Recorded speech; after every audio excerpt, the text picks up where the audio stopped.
Welcome, everyone. My name is Britta Forsberg. I'm the Executive Director for Save Barnegat Bay, and we're really excited today to kick off the first in a series of programs that we'll be offering, in part funded through a grant from the Department of Environmental Protection that focuses on stormwater management in the Barnegat Bay watershed. We're very fortunate to have with us as our presenters and experts, Dr. Steve Souza and Dr. Chris Obropta. They will be presenting the program today, as well as a series of programs that you will now receive updates on. The program today will be recorded, so it can be viewed again if there's content that you'd like to refresh yourselves with. It'll be provided in a follow-up email, as well as on our website and in social media platforms. Also introduce my executive assistant and policy advocate. Hi, everyone. I'm Avery Lentini. Thank you for being here today. And also online, we have our education and outreach coordinator, Grace Ann Taylor. Do you want to say hi real quick? Hello, everyone. I'm just here to audit. I help run the Rain Barrel workshops that you might have been attending in the past few weeks. So thank you so much for your participation here. Thanks, Grace Ann. I know we have some board members and lots of public officials and members of the public with us. So hope you enjoy the program. If you do have questions and comments along side of the slide program, if you'd put them in the chat, and at the very end, we'll take time to answer and have some conversation about your comments and questions. So hope you enjoy. Thank you so much. Steve? Yeah, Britta, Avery, thank you very much. And everyone, both Chris and I today are going to be talking about advancements in managing stormwater in New Jersey. And, both Chris and I find it somewhat amusing that we're talking about advancements with respect to green infrastructure, when really Save Barnegat Bay, NJDEP, myself and Chris have really been promoting green infrastructure since the 2002 rule changes to the stormwater regulations. But here we are, and we are going to talk about, green infrastructure and the importance of green infrastructure. So, getting going, what's the fuss about a little bit of runoff? Well, when we have these catastrophic rainfall events, whether it's a hurricane that affects New Jersey, Houston, Florida, throughout the US, people sit up and, really pay attention to those big catastrophic events, because yes, they do create a lot of property damage, loss of life, etc. But as we even have seen here in New Jersey last year, we had 3 100-year storms, including the remnants of Hurricane Ida, that unfortunately here in my town, in East Stanwell Township in Hunterdon County, far away from the coast, we actually had 2, people that lost their lives because of that storm. So those extreme rain events are definitely something that, gets us paying attention to a little bit of runoff. But in reality, it's not just those extreme events. And Chris and I have been talking about this for years now. We really need to be doing more about the smaller storms. So some of you may be familiar with a 1-year event. That's just a probability. It means that a storm of roughly 2.75 inches over 24 hours has a 100% chance of occurring in any 1 year. But think about it. I mean, how many times have you heard on the radio that there's going to be a ½ inch of rain or an inch of rain, and there's warning about localized flooding? Those storm events are far smaller than the 1-year storm, but yet they have the potential to cause a whole host of problems, both societal problems as well as environmental problems. We end up with these localized nuisance flooding. We end up with environmental stresses and various impacts. And because these smaller storms occur more frequently, they do create these chronic repeating impacts that end up putting a lot of stress on the streams that flow into Barnegat Bay, as well as Barnegat Bay itself. So yeah, we need to manage all storm events correctly, but we need to be really giving the smaller events more emphasis and more priority. This graphic is something that Dr. Anthony Broccoli pulled together based on data from NOAA that NOAA essentially collected from 1910 to 2014. And what this really shows is that there is an escalating occurrence of these extreme one-day precipitation events. And you can see that solid blue line is the mean, and the red line is the statistical average as you were going from 1910 through 2014. And this has gotten worse even since 2014. So it only brings home the fact, again, that these smaller, more frequently occurring events create a lot of problems for us. So what's the fuss about a whole, a little bit of runoff? We'll see in these upcoming slides that graphically demonstrate that. And Chris, whenever you want, you can chime in. So we'll talk a little bit about flooding. We'll talk about increased volume and velocity of runoff and what that means to our streams and to Barnegat Bay, alteration of hydrology, more non-point source pollution and the problems that that creates in terms of degraded water quality, and then impairments that we actually see in our aquatic ecosystems. So as I mentioned, localized nuisance flooding. Yeah, an inch of rain, inch and a half of rain prevents us from getting to work on time, getting our kids to school on time, stress to DPW workers, they have to go out and clear storm drains, etc. But those are all problems that are created by these small storms, nowhere near the 100-year event, nowhere near sometimes even the 1-year event. We have a loss of a recharge. And in those situations, this is almost, sort of like opposite when we think about flooding, we think about too much runoff. But at the same time, because we are increasing the amount of impervious cover, the amount of pavement that is on the surface of the land, that rainfall that does occur is impeded from actually infiltrating back down into the soil. And that's important because that recharge of that rainfall is actually sort of like filling up a big sponge underneath the surface in the soil. And over time, that sponge is squeezed and that provides the superficial interflow for our streams. And without that base flow, without that interflow coming from that precipitation that's stored up in that superficial groundwater table, we end up with conditions like this. And a lot of you that do stream sampling have gone out and even made a casual walk through a suburban stream, in the coastal area, will probably see conditions like this, where you have a very narrow wetted channel where the water is flowing through pretty much all the time. But the stream banks are really, really wide. Why? Because base flow is minimized and flood flows are maximized. And you end up with these types of conditions. And that's directly a loss of recharge. So well, Steve, before you go on, I think there's another point to make about loss of recharge. And that's about 50% of the water we use in the state comes from groundwater.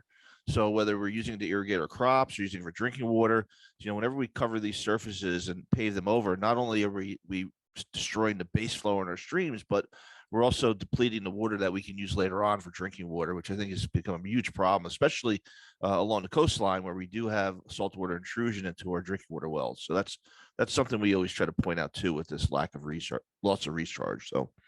Yeah, sorry to interrupt. I didn't. No. Chime in when whatever. But that's a very good point, particularly in Ocean County, Monmouth County, particularly Ocean County, and where we're relying on the Cohansey-Kirkwood aquifer. You need to have that rainfall infiltrating and recharging both the superficial and that deeper aquifer. So that's a really good point, Chris. And then, as I mentioned before, these are direct effects of hydraulic impact. So now this is not only too much runoff, but runoff coming at us too quickly. And again, as Chris pointed out, this is directly an effect of too much impervious cover. So now when you have a rain event, it doesn't have the time to soak into the ground. It starts running off very quickly. So the rate is increased. And with that comes a greater amount of velocity.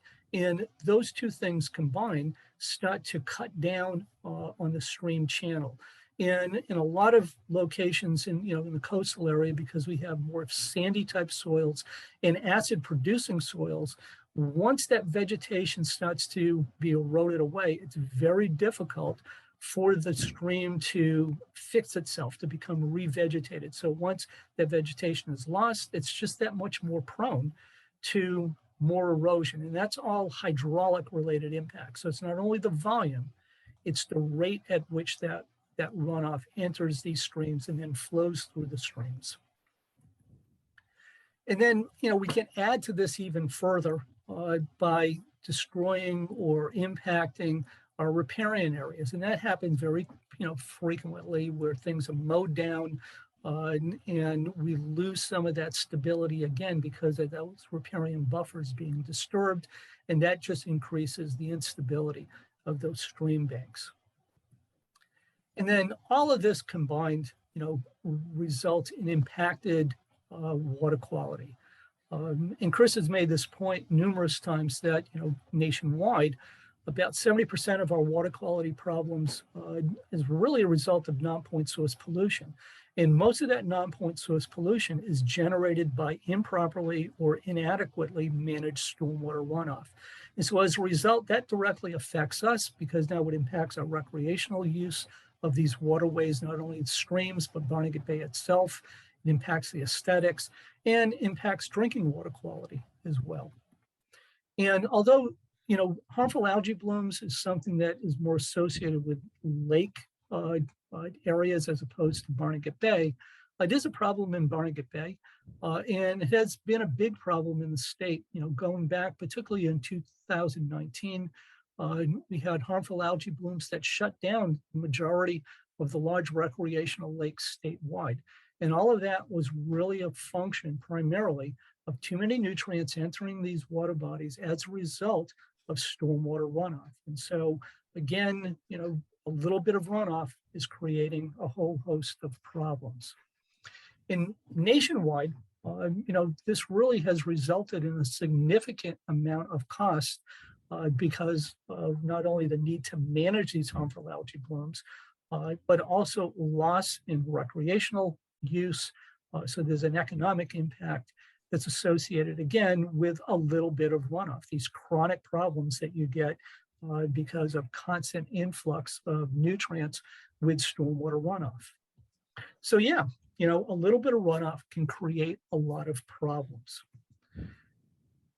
Chris, do you want to talk about some of the development driven, hydrologic changes that we get, we start to pave over some of these areas Yeah, so it's funny because in fourth grade the kids in New Jersey learn about the water cycle, and here we call it the hydrologic cycle because we're engineers and scientists. You want to sound smart, but the water cycle is really kind of what this is.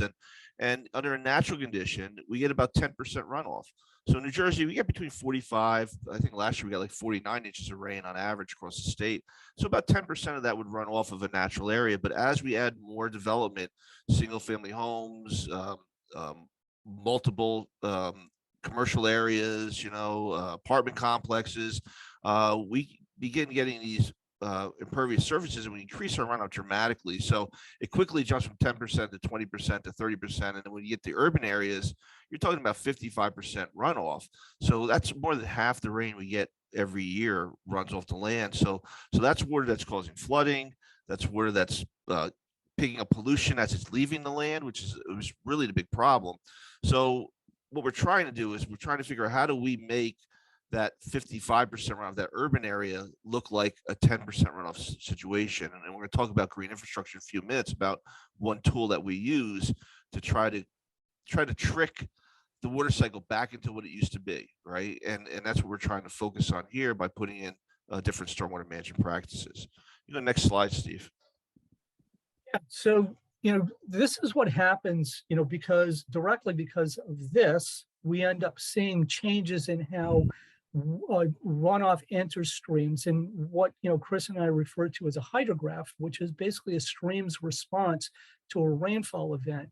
What you see in this graphic, there's a lot of things that are going on here, but if you look at that solid line, there's three important things that are occurring here. Number one, we end up generating runoff earlier in the storm, as opposed to conditions when you don't have a lot of development. Number two, the peak rate, that hydraulic impact, how quickly that runoff is flowing off the land and into the stream, and then through the stream itself, is greater. And then the area under that curve represents the volume, and you end up with more runoff. So it's runoff being generated earlier in the storm at a higher rate and at a greater volume. And those three things create the host of those chronic problems we were referring to previously. And, you don't need to have a tremendous amount of development to start seeing these problems. This is data from 2003, a while back, but showing that even with what we would consider low density development, 1 house per acre, that's already enough to start to see. That's only about 15% impervious cover, but you're already seeing impacts as a result of stormwater runoff. So this is something that's significant. Even at lower levels of density. You don't have to get up to the level of density you see in Tom's River. You can start seeing these problems at lower levels of development. Yeah, so the fellow who put that graph together, Steve, Tom Schuler, who did Tom that Schuler. in 2003, he's the one who came up with that 10% number. He said once you get beyond 10%, your waterways are impaired. And a lot of towns took that number and they put it into their zoning. And they said, you can't have more than 10% impervious cover on your lot, and they started using that number. And so Schuler got criticized for that 10% number. And I was talking to him one day and he said, yeah, well, we did this whole other study. We looked at 200 more studies that were done after we had done the initial 10% number. And he said, what we found is about, 2/3 of the study really support that 10%. But we also found that as little as 2% impervious cover, you start seeing water quality impairments. So it doesn't even take 10%. If you look at this graph, even agricultural development is approaching 2% impervious cover. So we start to be worrying about that. Even in areas that are still considered pretty rural in New Jersey, we still have to worry about that, the impacts from these surfaces. Yeah, that's an important thing, exactly, because, and that really sort of like, brings home the message that it's, it's a responsibility for all of us. It just doesn't mean, things that need to be done in the more highly developed areas of, the Barnegat Bay watershed, but these are things that need to be done throughout the entire watershed that drains the Barnegat Bay. So Chris, why don't you talk a little bit about, the recent changes to the stormwater regulations? Well, it's funny because I've been looking at this and I realized the Clean Water Act turned 50 years old this year. Was passed in 1972, and Richard Nixon, our most environmentally sound president, signed it into law. And back then the problem was about 60% of the waterways across the country were impaired and not meeting water quality standards. And now we are 50 years later, and they did an analysis of it, and still 50% of the waterways are impaired. So we really haven't improved that much. Now, I started at Rutgers in 2002, 20 years ago. And, when I started, I looked at a slide presentation I gave my first week I was here, and I was talking about how 95% of New Jersey waterways are not meeting water quality standards. And you know what the number is today, Steve? It's still 95%. And so I think I've been working 20 years. I really haven't done much, is what my colleagues are telling me. You got to work harder. But what's happened is New Jersey has passed a lot of regulations. In 2004, we had new stormwater regulations that came out. We stopped worrying just about controlling that peak runoff flow. We started requiring developers to maintain 100% of the annual average groundwater recharge. So if that 50-acre site was recharging 1 million gallons of stormwater a year, after you put the development up, it had to be recharging 1 million gallons of stormwater a year to really keep that status quo. They also required you to remove 80% of the sediment that's washing off of the impervious surfaces. So that was another thing that was important. And all these regulations, later on, they came up with a phosphorus fertilizer regulation in 2011. They limited the amount of phosphorus that's in fertilizer, actually eliminated phosphorus in fertilizer. It's hard to buy it now. And they also reduced nitrogen in fertilizer, and they made it slow release. And the whole goal with that was to try to reduce the nutrients going to our waterways. We also passed the MS4 regulations for the towns that have municipal separate storm source systems. So now they have to do street sweeping and clean their catch basins and do all these other good housekeeping procedures to kind of reduce pollution that's going to waterways. And all that's done over the last 20 years, it's kind of allowed us to continue to develop in New Jersey, but not make things worse, right? So we still have 95% waterways impaired, And, they're not getting any worse because we have these great regulations, but we haven't figured out a way to go back in and put in stormwater management where there isn't any. And a lot of New Jersey was developed before the 80s and 90s when we had no stormwater regulations and there were no detention basins built and things like that. So we really have to think about retrofitting it. These are all the regulations that we have in New Jersey. And New Jersey's great. We've got lots of regulations. And a lot of these are very thoughtful regulations. In all the cases, New Jersey DEP has gone out to the public and got input. They have consulted experts. People like Steve and I get the pre-draft of regulations usually months before anybody else sees them, and they ask us for their input. So they're really trying to do the best they can do, with what they're allowed to. But most of the regulations you see here, all the regulations you see here, are really targeted on new development. Right. So nothing really goes back and fix old development. So next slide, we talk Yeah, about that brings this. us up right to that standard approach. Exactly. Yeah. With using a centralized detention basin and just focusing really on controlling the rate. So you store the water, you hold it, and then you allow it to flow out. So yeah, you do a good job in decreasing your peak flows, but you haven't done much for reducing volume. You haven't done much for reducing pollutants. And I think that brings us to why detention alone isn't the answer. So our rules still focus on detention as the primary stormwater management tool. But, yes, we can do a really good job with standard detention basin to decrease the peak flow, but still we end up with an increased amount of volume, and that ends up creating all those other problems we talked about earlier. Stream bank erosion, sediment transport into Barnegat Bay, pollutant transport into Barnegat Bay, et cetera. So this again just kind of like reiterates what was on the previous graph, just shows that even with good detention in that, and our stormwater rules do require, adequate detention of those peak flows, we still end up generating more runoff volume. I love this graph. Can you go back to that second, Steve? Yeah. I love this graph because it really shows you a lot. If you remember that the area under the curve there is a volume, right? A volume of water. And you can see the navy blue is the pre-development. So that's the volume of water there. And the post-development, the purple there is much more bigger volume. And then when we add detention, you still, you decrease that peak, but you still have a larger volume of water. So you're releasing a larger volume of water.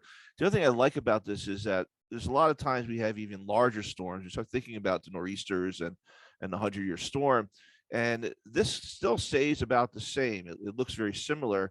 And what's very disturbing is that you see on that purple graph, the peak occurs at about the hour 10 hours, and on the light blue graph, it occurs at maybe 12 hours. So really, you're delaying the peak only about 2 hours. And still that volume of water is getting downstream and flooding down your downstream neighbor because we're not holding it long enough.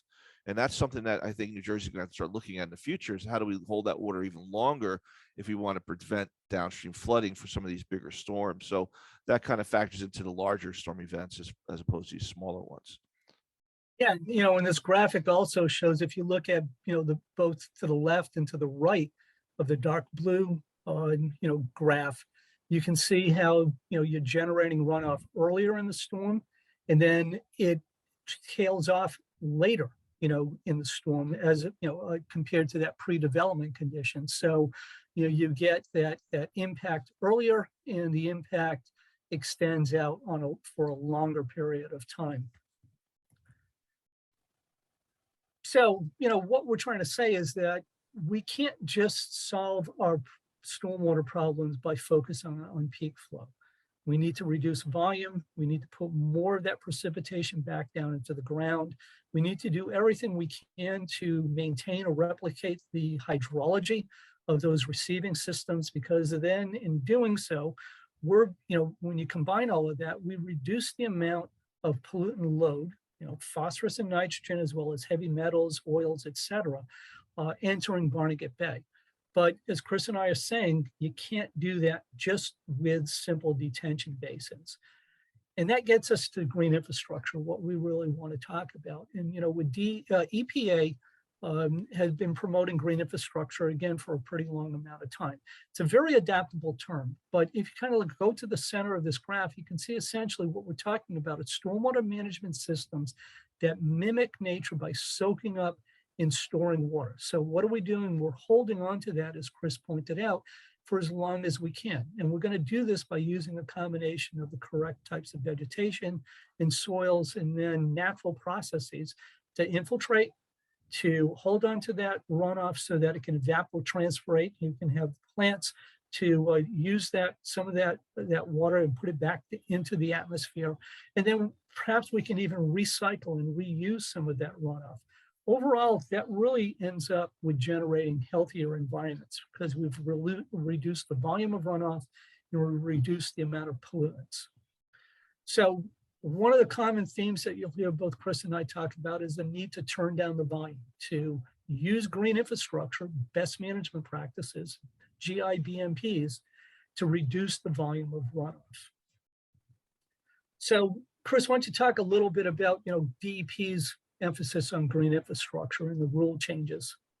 So in March of 2021, the new rules came into effect. And basically what happened, the rules, stormwater rules we passed in 2004 are the same requirements that you have to meet, but now you have to meet those requirements with green infrastructure.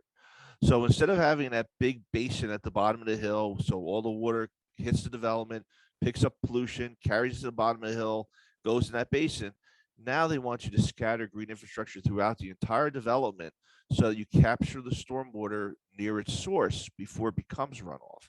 So now at the end of your downspouts, at the end of your driveway, you have these long roadways. So these are smaller systems. A lot of these systems are natural systems, vegetated systems.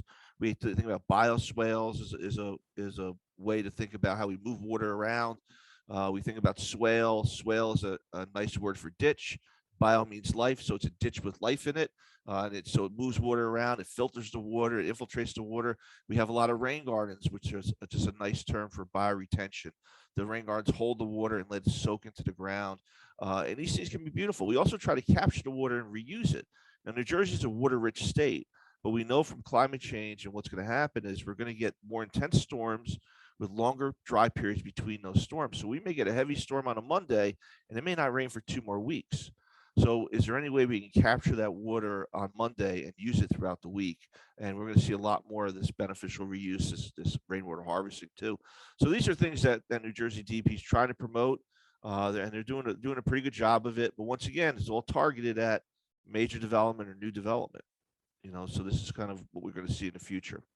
Yeah, and and again, Chris and I do work in other states as well, but I can say personally that DEP, their green infrastructure website is put together really well, and the same thing holds true of the recent updates they've been making to the Stormwater Best Management Practices Manual, both of which we're providing you with links to.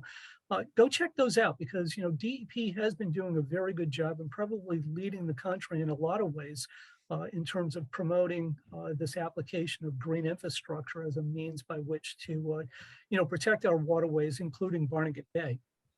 So here's some of the rule changes. And Chris, why don't you kind of run through these as well? And as Chris mentioned, these were adopted in March of 2020, but they went into effect last year, March of 2021. Yeah. So the whole point of the rule was really to maintain the same requirements of major development, but do it in a different way, a more environmentally friendly way. So we have, this green infrastructure requirement now, and if you're a developer, you have to do your groundwater recharge, you have to do your sediment removal or filtering of the sediment with green infrastructure. And you actually have to hold your water, reduce your peak flows with green infrastructure. So it's going to be very different for developers as they move forward. And really engineering with nature and is kind of what we think about. A lot of times we talk about green infrastructure as nature-based solutions, because we're trying to use the environment, trying to restore, that water cycle to be a natural water cycle. So we're promoting more infiltration, we're reducing runoff, We're promoting evaporation where we can, and we're promoting transpiration. Transpiration is very similar to perspiration. When a person runs, they sweat, water gets released through their pores. Well, transpiration is plants basically are releasing water through their leaves and back into the atmosphere and pumping it back in the atmosphere. So the more vegetation we have, the more transpiration we have. And that becomes a very important part of what we're trying to accomplish here. Yeah, and as we've tried to highlight with the red, font, essentially, when you do this, when you engineer with nature, not only are we doing a better job in reducing that pollutant-loaded runoff into Barnegat Bay, but we're also reducing a lot of that nuisance flooding that people they sit up and pay attention to because it affects our daily lives. So this is a much better approach than some of the older stormwater collection systems. And the techniques that have been used in the past. And these Yeah, quotes so are in most directly cases, from Steve, rules. we're infiltrating the 1.25 inch storm event, and we know 90% of the rain we get in New Jersey comes in storms that are less than 1.25 inches. So Yeah. all these major developments are really capturing that water, infiltrating, and that 1.25 inches is what causes roads to flood, bridges to shut down, makes me late getting home with pizza on Friday night for the family. So it's really about a quality of life thing. So that's really what this is focusing on, and it also takes the edge off a little bit. So you're capturing the first few inches of rain. When you have under your storm, it's 8 inches of rain. We're only capturing the first few inches with this, but we are starting to begin taking the edge off of that storm a little bit. Exactly. So these are some more of the specifics, but as Chris mentioned, this is, as he had been, talking about, it replaces that requirements, so it makes these requirements now that with statewide major development projects, that green infrastructure has to be used. GI shall be used to meet groundwater and water quality requirements. So as Chris mentioned So before, if you're on a planning board or a zoning board, environmental commission, the plans that you see for new development should not look anything like they looked like in the past. They really should look a lot different. There should be a lot more stormwater practices scattered throughout the development. If you're still seeing developments come in with detention basins in it, then they're not following the requirements, and someone's going to get in trouble in the long run. So that's really important to point out, I think. Yeah, exactly. And the new rules that were adopted in 2020 do make it more difficult to obtain variances. So you can't just say, well, I can't do that here on my site. That's not the case any longer. It's much more difficult to get a variance from full compliance with the rules. So as Chris pointed out, if you're on a planning board, environmental commission, these are things that you need to be paying attention to because they are significant, in terms of how new development needs to, stormwater needs to be managed on new development. So we're going to kind of close out with some of the keys to making green infrastructure successful. And I'll go through all of these, but the primary thing is that we need to be thinking of stormwater as a resource. It's not something we want to get rid of. It's something that we want to hold on to. So we can kind of go through all of these, but number one, and I think a lot of you are already, doing this. We were just talking about rain barrels and maybe volume wise, it's not a tremendous amount of runoff, but that you're holding on site, but it is a beginning. And, I'll steal some of Chris's thunder. I mean, he calls like rain barrels that gateway drug to better stormwater management, and it really is. But, we want to be thinking of runoff as something that we want to hold on to. We don't want to shed it like in the old days. We just let it go, hold on to it on site. And if we can do that by reusing it, retaining it, or recharging it, those are all really good things. And people have to remember that holding it on site also means putting it back into the ground on site, and that's another way to hold it. It's being held in the soil as it makes its way down to the aquifer and eventually to our drinking water. Little rain gardens do have a big benefit. When you link up a whole bunch of those, just as DEP is trying to promote with the new stormwater rules, not only for new development, but for existing development, you can hold on to that and decrease both that localized flooding problem, the pollutant loading problems, et cetera, the flooding problems. But to do this and do this correctly, you can't make stormwater management an afterthought. And those of you, again, that are on planning boards, you probably are used to seeing, development plans that come in and it's, oh, we're going to do this or that. We'll put this road in here. We're going to, kind of make our development look like this. And oh yeah, we'll put the stormwater basin over here at this far end. We'll route everything down to the basin. Well, to do green infrastructure and do it correctly, you need to start early. It needs to be one of the primary beginning components of a development plan. And why? Because these are nature-based solutions. You need to make sure that the site's environmental features are being worked with so that the soils, the hydrology, and you work with those features. And where you have a constraint, there might be an opportunity to turn that into some type of opportunity. So yeah, maybe my soils are tight in an area. Well, I'm not going to infiltrate there, but that might be a really good place to do a bioretention basin or maybe even a created wetland. So, think about those types of conditions on your site, and then make sure if I'm going to select a particular type of green infrastructure BMP, that BMP works for my site conditions. And that's, sort of, I call it flavor of the month. A lot of people will say, oh yeah, well, they use like a bioretention basin on this development. It looks nice, it works pretty well, but will it work on your site? And with green infrastructure, because we're doing a lot more than just detaining runoff, you need to make sure that you're working with the site's environmental conditions. And when you do that, then you can let nature be your model. And this is where green infrastructure shines. Really you get the plants, the soil, and the hydrology all working in concert. And when you can do that, then you can create these, these types of BMPs, whether it's a rain garden, biodetention, bioinfiltration.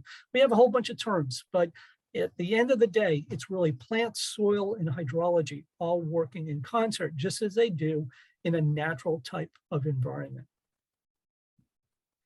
And I like to say, turn your watershed inside out. So Chris had said before, about these big centralized basins, an end of a pipe sort of solution where you route all the water down to one basin, and then you start managing your stormwater at that point.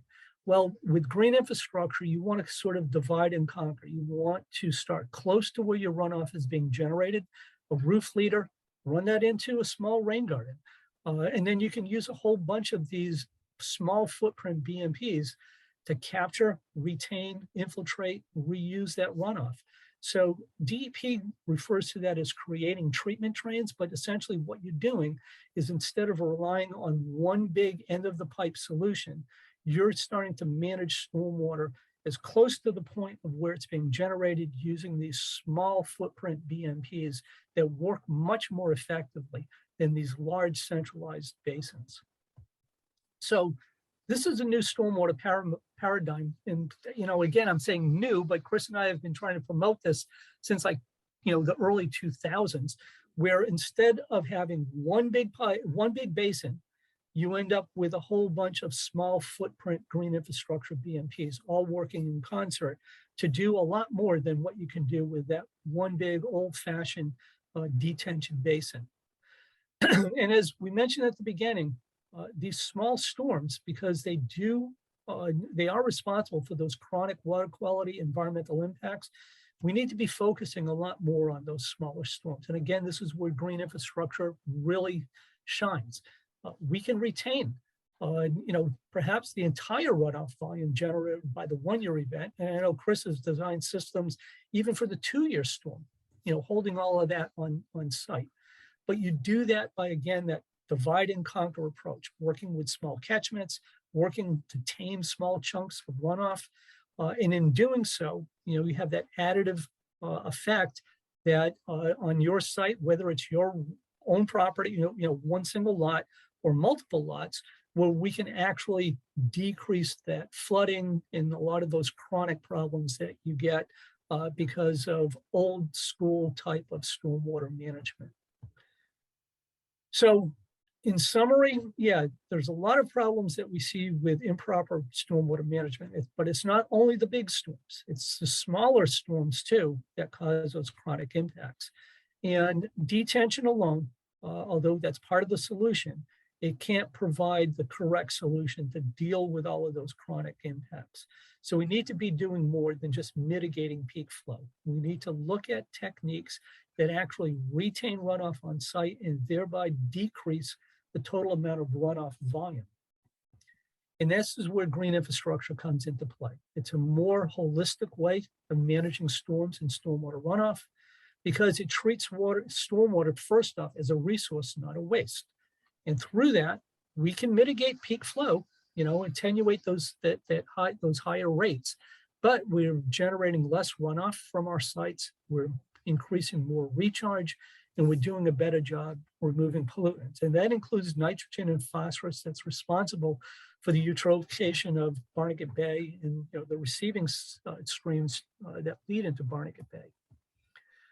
So this is where, when you think of all of those aspects about green infrastructure, at the end of the day, we are dividing and conquering that runoff, dealing with small chunks of runoff, and then creating this treatment train approach as opposed to just relying on a single centralized basin.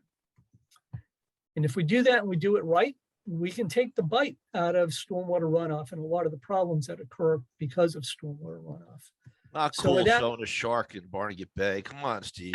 Just scare people around holiday season here, vacation time. I couldn't help myself, But, Chris and I thank you. I'm going to stop sharing our screen. And Britta, we have plenty of time, I believe, to take questions from, the folks that are attending today. Well, that was a great kickoff. Thank you for introducing us to the new rules and the bigger concepts for stormwater management. We do actually have some, I think, excellent questions in the chat if you're comfortable kind of taking it away, but I'll just lead out. We have a great question from Rick Bushnell, who's our good friend over at Reclaim the Bay. And he had actually called earlier in the week. And there's a lot of conversation in the Barnegat Bay watershed about this, that the barrier islands and a good deal of the mainland towns near the edge have sandy soils, right? And so how can we deal with green infrastructure and stormwater issues in those kind of particular conditions? If you could talk with that a little bit, and I'm sure during the seminar series as we unfold, we'll get to engage even in more detail, but just for today, if you can give us some quick feedback on that. Yeah, I mean, I think that's those are perfect opportunities for like rain gardens, where you can again deal with those smaller chunks of runoff.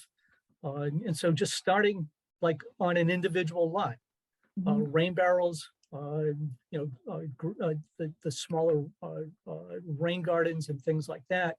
And then, then you can work into some of those larger types of green infrastructure BMPs. But Chris has done a lot of work with those types of applications. Yeah, so there's issues. The barrier islands are a little bit difficult because the water table is fairly high, and we like to have a little bit of area underneath the rain garden to infiltrate. So it can be a little difficult. A lot of times in the barrier islands, we're trying to find a place to store the stormwater during high tide so we can let it out during low tide. We've been talking a lot about it. Is there a way to store some of that water under roadways and stone areas on the roadways and hold it until low tide comes so we can release it slowly over time. The barrier islands are interesting too, and the sandy soil is very interesting because we're trying to grow vegetation, so a lot of times you're going to have to add a little bit of nutrients to it, and you just have to be very careful with that because we don't want to go into a sandy environment in the Barnegat Bay watershed and load it up with compost, because a lot of the nitrogen from that compost would pass right through into the groundwater table and eventually make its way to the bay. So you want to be very deliberate about how we mix that sand and soil in the right proportions, just enough to be able to grow the plants that we want to grow without releasing excess nutrients into the water table. So that's one thing we're always concerned about with the barrier islands, and certainly with sandy soils. And sandy soils also clogged too. We know Ocean County has a bunch of detention basins that should be infiltrating at about 20 inches per hour, and they're ponded water because it's been kind of compacted over time when they're being built. So whenever we do anything in sandy soils, be very careful not to overly compact the area, so we still have that infiltration capacity and getting water into the ground. So, yeah, I think that's a perfect example of understanding your site, and kind of working with site conditions. So just not going out and say I'm going to build a bioretention basin if the site's not going to be able to accommodate that. So it takes an understanding of the site. It takes working with those constraints and and kind of flipping them, like I like to say, into opportunities. But it does take a bit of homework, but it can be done. I mean, it's being done, extensively in the Chesapeake Bay area and, throughout Maryland, Delaware, and similar sort of, outer coastal plain conditions that we have with the barrier islands in New Jersey. So it's not an impossible feat, but it's, it takes a different approach perhaps, but it does take knowing the site and working with the site. Great. And for folks that might be either serving on a planning or zoning board, or maybe they attend meetings, we're getting a question, which is, do the new rules pertain to residential development, like a 50 by 100 lot or homeowner's site? Can you talk about that for a minute? Well, it has to meet the definition of a major development. Okay, so that's number one. So that, is going to be an acre of impervious cover or disturbance of, what is it now, 5,000? It's disturbing more than half 1 an acre. Yeah. Disturbing more than 1 acre and adding a quarter acre, 10,000 Of square feet of impervious. impervious cover is considered major development. So if you're talking about those small lots, Britta, a lot of times they do not fall into requirements, the New Jersey DP requirements, but New Jersey is a home rule state. And every town was required to pass a stormwater ordinance that satisfies the requirements outlined in the regulations in March of 2021. So all towns should have a new ordinance now. And that's one of the questions that Charlie asked next. But and that ordinance, you can vary that by town to town. There's towns in New Jersey that are pretty much at build out. And what they're seeing is a lot of people are knocking down small houses, building bigger houses, and they wanted to capture that stormwater runoff. So they changed the definition of major development, or the definition for minor development. So if you add as much as 400 square feet of impervious cover in Cranford, you have to do something to manage stormwater. So there's towns like that out there that really are concerned about this because of flooding issues, water quality issues, and they value the water bodies because it's a big part of the community and they want to make sure they maintain them. So I would imagine a lot of towns in Barnegat Bay might want to do something similar because the bay and the rivers that feed the bay are such a important, valuable asset to the communities. Anything you can do to protect them would be important. And you know what, if you're knocking down Little Cape Cod and you're building McMansion, you probably should have to do something. You shouldn't have to be exempt from regulations, so this is a way to kind of capture that. And it's not a huge cost burden in many cases. It doesn't add a lot to the cost of the project. So that's always a complaint. Oh, you're going to add cost to the project, not going to want to develop. That's a lot of BS, truthfully. I mean, it's not that huge in cost. So I think in some cases too, whether it's required or not, a lot of homeowners in the watershed are looking to do things. How can they help? What can they do on their property? Whether it's a requirement or not. Yeah, and I think if towns are looking for some guidance, you can go to ANJEC, the Association of New Jersey Environmental Commissions. They've put together, in full transparency, I'm on the board of trustees of ANJEC, but we have put together a number of model ordinances, and they have assembled sort of like a library of ordinances that stormwater ordinances statewide that other towns can look at and adopt or adapt for their municipality. So you don't have to start from scratch. Great. And how about incentives? Dennis is asking whether or not there's incentives available for towns to integrate. Well, so this is important because a lot of what we're trying to talk to people about now is that we want to improve water quality, and it's not going to happen by just making sure new development's built right. We're going to have to go back in and retrofit existing development, and there's no requirements to do that. So incentives are going to be very important for that to happen. I just don't know if it's the last few years, but there's a ton of money out there right now to do this kind of work. New Jersey DEP gets a few $1 million every year from EPA as part of the 319H grant program. 319H is a section of Clean Water Act that deals with non-point source pollution or stormwater pollution. So they give that money out in grants to towns all the time. Usually they take $3 million, they turn it into $9 million using their corporate tax dollars that they have. There's money out there from National Fish and Wildlife Foundation to make communities more climate resilient. There's requests for proposals on the street now for that. So there's a lot of different sources of money. You know, Sustainable Jersey has little grants. New Jersey American Water provides grants. NJAC provides grants. So there's a lot of little bit pockets of money out there that people can tap into, and I think those are the incentives you're talking about. In a lot of cases, what we're hoping towns are going to do is that they're going to retrofit maybe their municipal building or their library with a rain garden to help stormwater management. And they're going to get their public works guys to build it, and maybe they'll get a grant to pay for the materials, you know, and that way we can stretch that grant dollars as far as we can stretch it in the Barnegat Bay watershed, and really train the public works guys on how to build these things, because these are great tools to use instead of putting in concrete pipes and catch basins. You know, they can go and build a rain garden or a bioswale and be just as effective and a lot cheaper. That's great. Yeah, I think, go ahead. yeah, there's definitely money out there, you know, even at the federal level that, you know, communities can tap into, Build Back America Better, you know, and so there's funding that's out there. And I think those are sort of like the incentives that, you know, I would be looking at first off in terms of, you know, how to implement some of this for existing development where we have these problems that are not going to go away on their own. And they're not really being addressed by the new stormwater regulations that really apply to new development.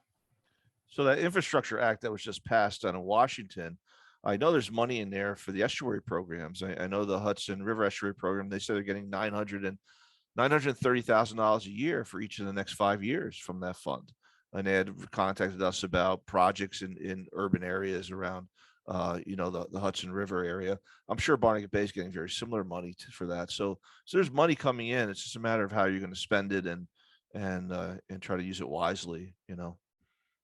That's great. I think we also have questions from both Michelle and Charles, and they relate to how we can be assured that green infrastructure is, you know, happening in these project designs, and, you know, to back that up also whether or not there would be easements or restrictions required, you know, to make sure that these features are permanently staying in the development that's approved and also being maintained. Can you talk about that? Yeah, and any stormwater practice that's put forth as part of the state requirements for that development has to be deed restricted, has to be in an easement. The homeowner may own that property, but it may be an easement for that rain garden that's in the front of their lawn, and they'll have to keep that forever. It'll be written into their easement. There'll be maintenance plans associated with all these practices too. Many of the residential developments will have homeowners associations that will maintain these things. If they're a corporate center, same thing. They'll have maintenance requirements associated with that. So that's kind of really, really important there. And how about whether or not they're being installed properly in the first place? Well, you know, I gotta say, you know, not to toot, I know Steve's on the board for NJAC, but NJAC actually does a really good job. They do a training of environmental commissions. And Rutgers, we've been running around trying to train planning boards and zoning boards about how to review the plans and make sure that those are in there. Now, when a developer submits a plan for a development, the town gets it, and the town engineer or their consulting engineer, who they have have retained, reviews that to make sure it's complying with the regulations. And before it even goes to the planning board, in most cases, all that stuff's been worked out. It goes to the planning board, and the town engineer says, "Okay, we looked at this. It satisfies the stormwater regulations." But that doesn't mean the planning board and the zoning board still shouldn't ask some questions about it. You know, the question I always ask, I'm on the environmental commission, I always ask the question, okay, you've got a maintenance plan. Who's going to be in charge? Who's going to maintain this? And do they know they have to maintain this? And they know what's required to maintain this? You know, so just because the engineer wrote a maintenance plan doesn't mean the people who have to maintain it really know about it, you know, so that's always a problem, you know.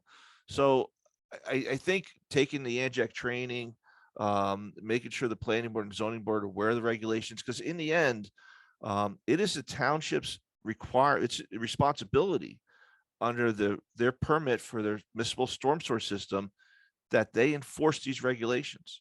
So if a development goes in and does not have the proper green infrastructure or the proper stormwater management, the township is the one that's on the hook for it. And we've seen this in the several towns in New Jersey where the township actually had to go in and use township funds to go back in and fix developments they approved, and developers are already gone. They had to go back in and use taxpayer dollars to fix the development because the stormwater management was approved that wasn't appropriate for that development. It didn't satisfy the regulations. So in the end, the town's on the hook. So it's in their best interest to make sure this is being done right. That's great. And I have one last question, and then we're going to close things up and try to respect everyone's time. Michelle is asking, underneath the Clean Water Act, the phase 2 stormwater requirements, do they apply to a development if there is no wetlands or other DEP permits required on a project? So the phase 2 stormwater permit requirements, we also call the MS4 permit requirements, and the M stands for municipal. The 4 S's are separate storm sewer system. So that's where they get the MS4 from. That's for the entire storm sewer system throughout the entire community, right? So it's catch basins, it's piping that connects to catch basins, it's drainage ditches on the side of the road. That's part of that system too.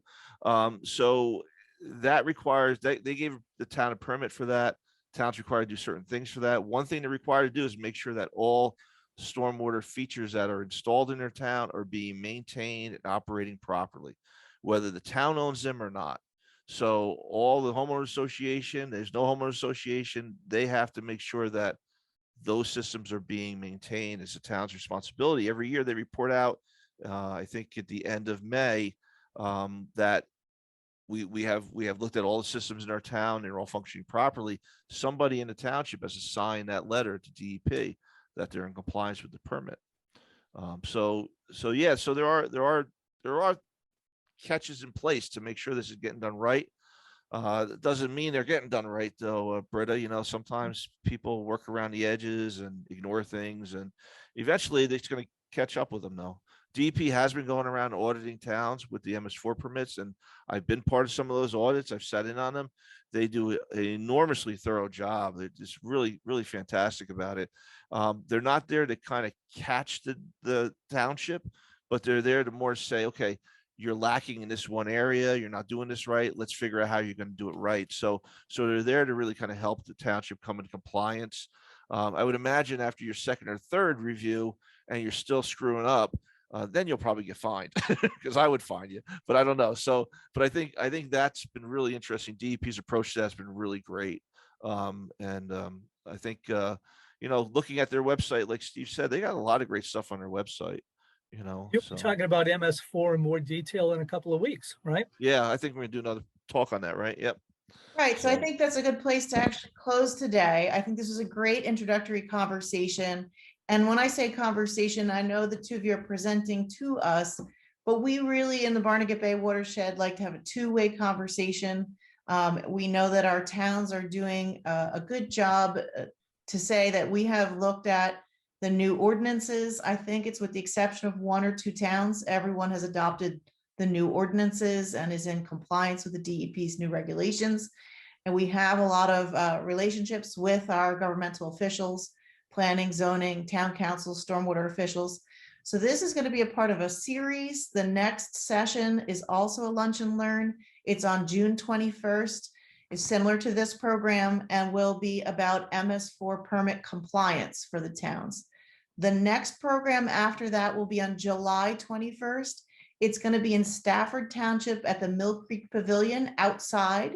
We're going to all get together and talk about retention basins, maintenance, problems with maintaining them, better features. And then we're going to have lunch. We're treating you to lunch. It'll be Mike's Subs. And afterwards, we're going to take a tour. We're going to go on a bus, or you could take your car independently and go visit a few retention basins. After that, just so you know where we're going, we'll have more sessions available and heading into a conference, a second charting a course for Barnegat Bay Conference, which will be likely in October. And there'll be, you know, more conversations with the Barnegat Bay family about stormwater. So we hope you enjoyed today. Thank you so much, Chris and Steve, for a great introduction. And we hope to see you all again on June 21st. Thank Stay you. well. Great. Thanks a lot. Take care. Take Okay. care.